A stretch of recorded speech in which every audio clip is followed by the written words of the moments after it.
Anthonites! Let's talk about the YouTube video that no YouTuber wants to make, but feels that they have to. And I've been guilty of this several times. The channel update, where have my videos been video. Personally, when I'm looking at a channel, that's one of the things that kind of turns me off, is seeing that video. Is an indicator of someone who either doesn't really know what they're doing, or an indicator of someone who's very new to this. Also, and don't comment and tell me that I'm, the spawn of Satan, because I'm saying this because I'll discuss it more in length. But it's also an indicator of someone who overly commits to their audience. Which is a very newbie thing to do or to feel. It can be seen as unprofessional. Now, on the other side, do you owe your audience an explanation if you go inactive for a certain amount of time? Maybe you do. And is it a good thing to feel that way? Yes it is. So this isn't really me saying don't make this video. This is just me trying to put it out there that you may want to balance that. Depending on how inactive you've gone, what your plans are moving forward, and things like that, you may want to just include a small, short segment in one of your videos, just basically saying, guys, I'm back, and this is going to be the new direction of the channel, and then move on with the rest of the video. One of the things as a viewer that irritates me more than anything is when either A, I click on a video and it's a 10-minute explanation of where the videos have been, unless it's a daily vlogger or something like that where I'm really invested in the person. At that point, of course, explaining what's been up and why things have been different, that's something I can deal with, because that's part of the story, the immersive, getting to know that person, that vlogger or entertainer. But the other thing that irritates me as a viewer is what I call the never-ending intro.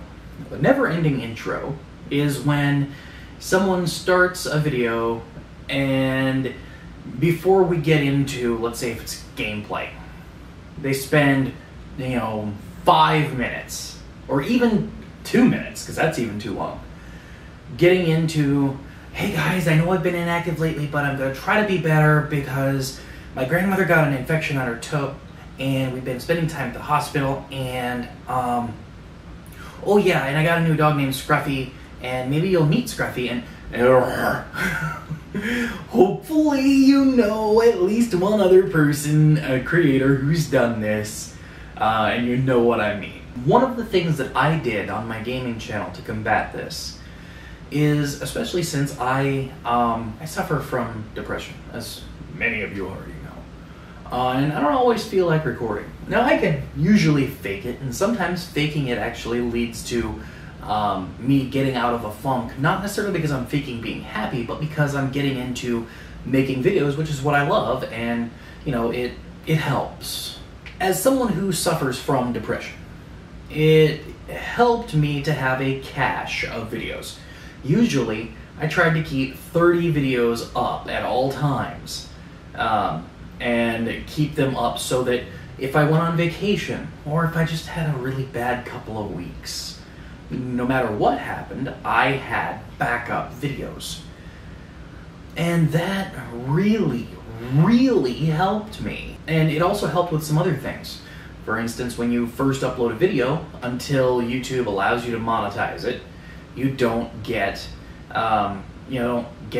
the direct money from it. Now, for most people, that initial bump of views, it's only like 30 views or something, until YouTube allows you to monetize it. And to be honest with you, for most gaming channels at least, most of your views should not be coming from the initial bump of releases. It should be coming from search traffic, related videos, and things like that. So it really shouldn't affect you all that much anyway.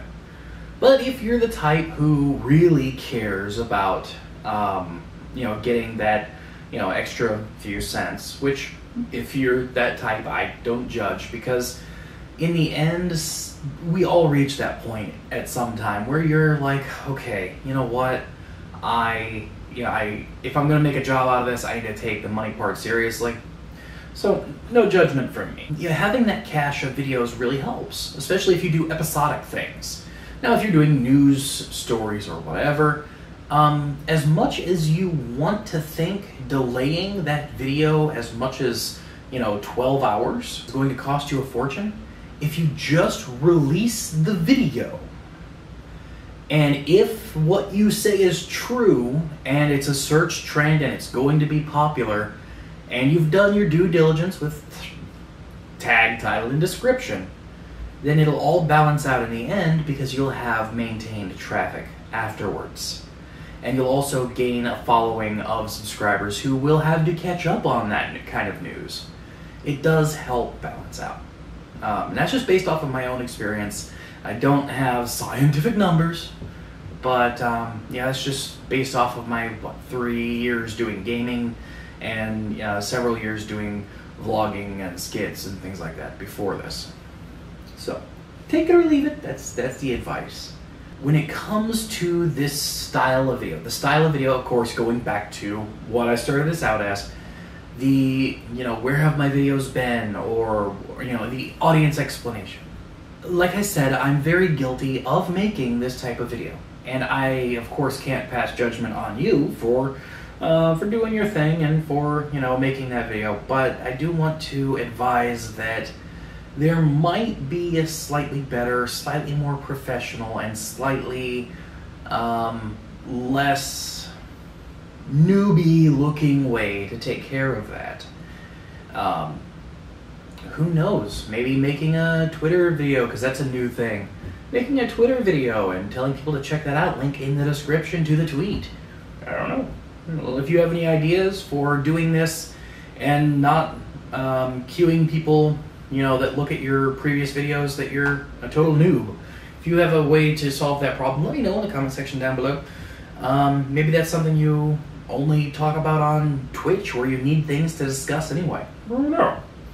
I'm open to your suggestions, and yeah.